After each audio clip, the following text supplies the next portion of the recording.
Section येऊन गेला आता. टी सेक्शन आय सेक्शन असे येतात. माझ्यानंतर आपण टी सेक्शनची बेंडिंग स्ट्रेस बघू. नंतर मग आपण शिअर स्ट्रेसकडे जाऊ. शिअर स्ट्रेसचं पण रेक्टँग्युलर शिअर स्ट्रेस आणि याचं बघू. मग तुमचे 18 होऊन जाता.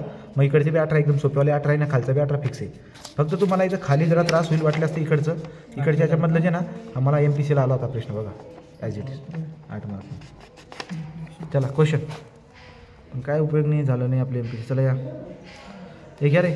Rectangular simply supported beam 5 metre span. 5 metre span. Subjected to the central point load 100 kilo newton. 100 kilo newton. Beam 300 mm wide आणि 500 mm डीप आहे.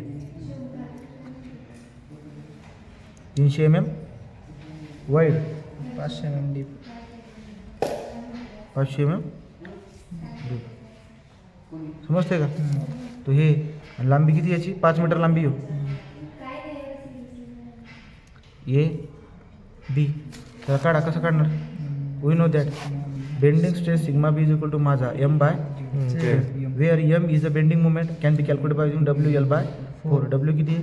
100. L किती आहे? 5 डिवाइड बाय 4. 25 गुणिले 5 125 किलो न्यूटन इंटू मीटर. म्हणजे M is equal to 125 into 10⁶ newton into MM. Newton into आलं का लक्षात? पुढे जाऊ आपण आता. आपण काढू आता झेड. काय काढू आपण आता? झेड काय असतो रे? BDचा स्क्वेअर बाय 6. BD किती आहे? 300. D किती आहे? 500चा वर्ग डिवाइड बाय 6. तो काढू आपण आता. काय 300 गुणिले 500चा वर्ग डिवाइड बाय 6 किती आला? 12.5. तो किती आला? 12.5 इंटू 10⁶ MM चा क्यूब. कशामध्ये? MM चा क्यूब. M आला, झेड आला. तर आपण आता काय करणार? सिग्मा बी काढणार. M bye Z 125 into 10⁶ divide by 12.5 into 10⁶. हे कटलं किती येईल आन्सर रे? 10. किती येईल?